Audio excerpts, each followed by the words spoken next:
अब सीधा आपको लेके चलते हैं जहां पूर्व मुख्यमंत्री जीतनराम मांझी टीसी कर रहे हैं सीएम नीतीश के बयान को लेकर। इन सब लोगों की नियुक्ति का जो प्रश्न आया संशोधन का, चूंकि कथित रूप में इनका जो जातीय जनगणना जो किया है उस पर इन्होंने आगे बढ़ने का काम किया। हमने पहले ही कहा है कि ये जातीय आधारित गणना जो हुई है एक कागजी हुई है, धरातल पर कोई गया नहीं है और हर समाज में जिसको कम होना चाहिए उसको ज्यादा किया गया है और जो ज्यादा है उसका कम दिखलाया गया है और धरातल पर अगर जाते तो सारी बात होती। ये कहना चाहते थे हम उस विधेयक पर, वहाँ पर माननीय अध्यक्ष महोदय हमको बोलने नहीं दिए। फिर जब ये आरक्षण की बात आई, नामांकन की बात आई शैक्षणिक संस्थाओं में, उस पर हमको बोलने का मौका दिया तो हम बोल रहे थे। हमने ये कहा कि हम आरक्षण दे देते हैं, नामांकन का नियम बना देते हैं, लेकिन क्या हम किया है। बाबा भीमराव अंबेडकर में जब आरक्षण की बात की थी तो हर 10 वर्ष पर समीक्षा की बात उन्होंने की थी। आज तक समीक्षा कोई नहीं किया है।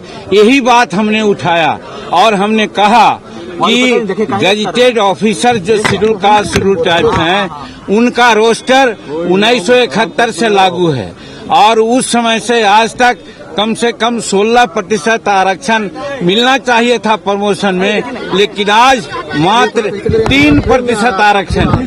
16% करने में बहुत समय लगेगा, ये हम कहना चाह रहे थे। इसी बीच में माननीय मुख्यमंत्री तमक करके उठ गए और उठ करके अनाप शनाप ऐसी बातें बोलने लगे। हमको तो आश्चर्य हुआ कि वही नीतीश कुमार हैं जो पहले थे आज से कुछ दिन पहले। आज लगता है कि वो दूसरे रूप में यहाँ परोसे गए, दूसरे रूप में आए। हमको लगता है कहीं न कहीं उनकी दिमाग में कोई कमजोरियां है, इसके चलते वो ऐसा बोल रहे हैं। और हम उनके बारे में कहना चाहते हैं, वो बार बार तुम ताम की बात करते हैं। आप जोड़ लीजिए 1985 में वो विधायक बने, हम 1980 से विधायक हैं। उम्र में वो 74 साल के हैं, उम्र में हम 80 साल के हैं। तो वैसी परिस्थिति में तुम ताम करना कहाँ का उचित है, उसमें भी विधानसभा में।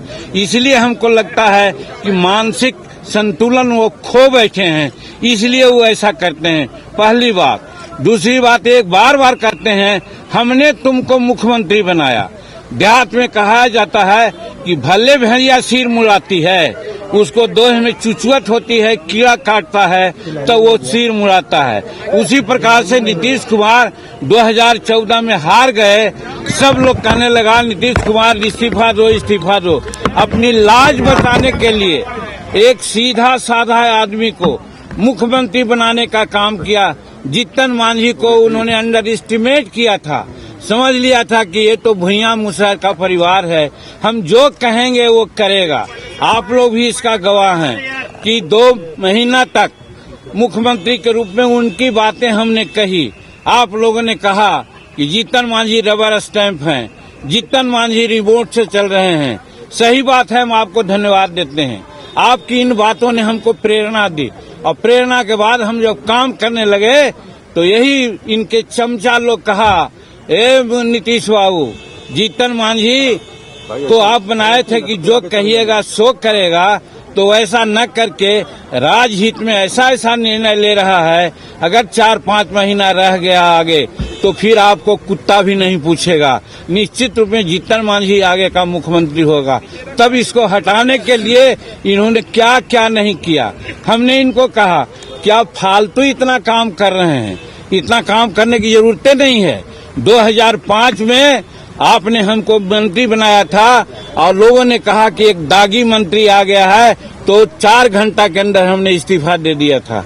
अगर आप चाहते कि मुख्यमंत्री पुनः हम बनना चाहते तो हम इस्तीफा दे देते, इसमें कहीं कोई बात नहीं।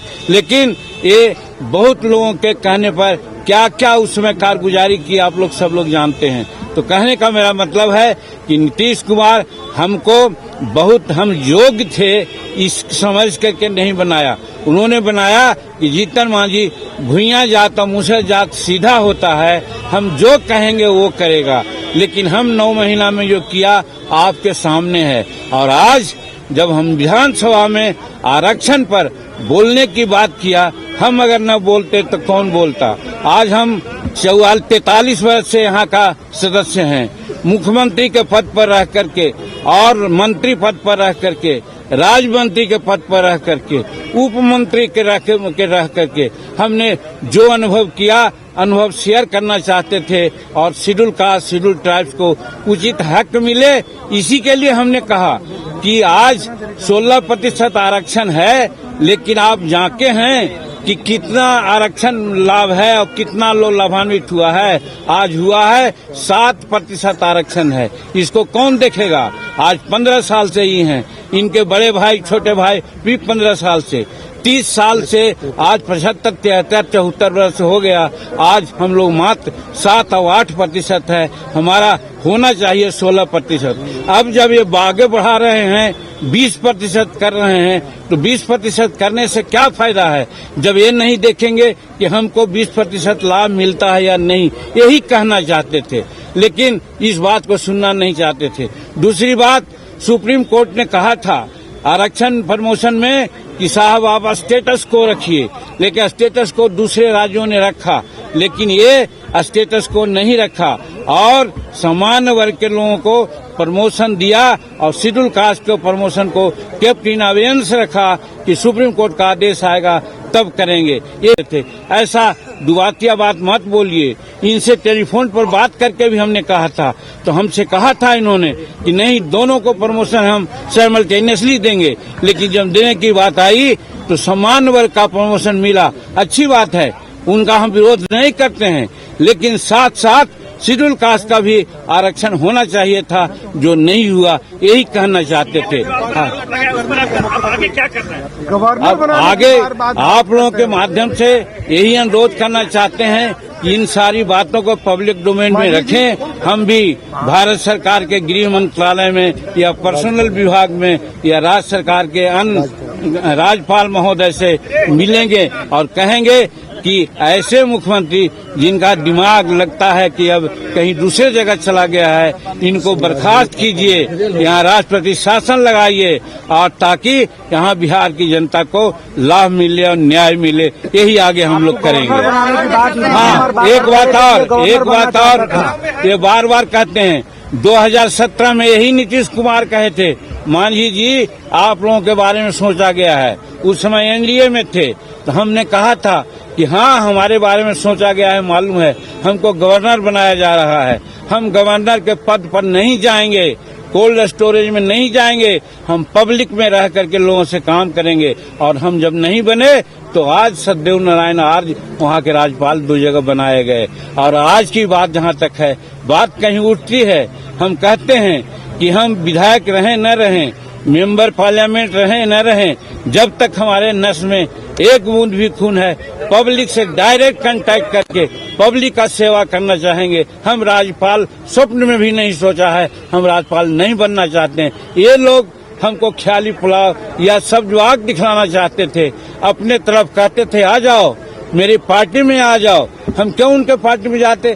हम हिंदुस्तानी अवाम मोर्चा सेकुलर बनाया है, गरीबों के लिए बनाया है, 34-35 निर्णय अपने मुख्यमंत्री काल में लिया है। इसको इन्होंने मर्सिलेसली कुछ नहीं देखा, सबको कैंसिल कर दिया। अगर वो आज रहता, लागू होता, तो आज बिहार की स्थिति आगे बढ़ती। आज ये फिजूल खर्ची में पड़े हुए हैं। बताइए, नया म्यूजियम हाउस से पुराना म्यूजियम हाउस में अंडरग्राउंड जो बनाया जा रहा है, 6,000 करोड़ रुपया की क्या जरूरत थी। और दूसरी बात ये हम कहना चाहते हैं कि आज पैसा है तो आज गरीबों को जो 60 वर्ष 70 वर्ष गुजार दिया, उनको पेंशन देना चाहिए। अगल बगल के लोगों को 1,000 रुपया, 1,500 रुपया और 2,000 पेंशन मिलता है। यहाँ 200 रुपया पेंशन मिलता था, जिसको 200 हम बढ़ाया, 400 रुपया मिलता है। उससे कोई फायदा होने को है क्या? उसी पर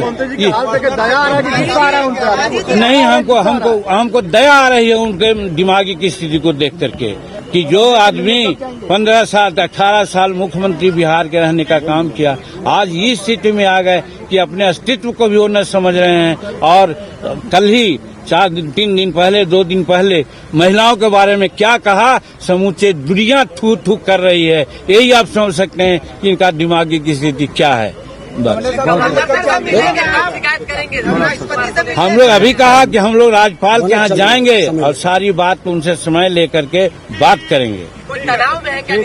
देख अब वो अलग बात हो जाए। एक चीज सुन लिया जाए कि महिलाओं का अपमान करना, अनुसूचित जाति का अपमान करना, अति पिछड़ों के साथ धोखा करना, ये गलत है। ये तमाम विषय के कारण ये बौखलाए हुए हैं। ठीक अरे मार दीजिएगा हमरे। हाँ।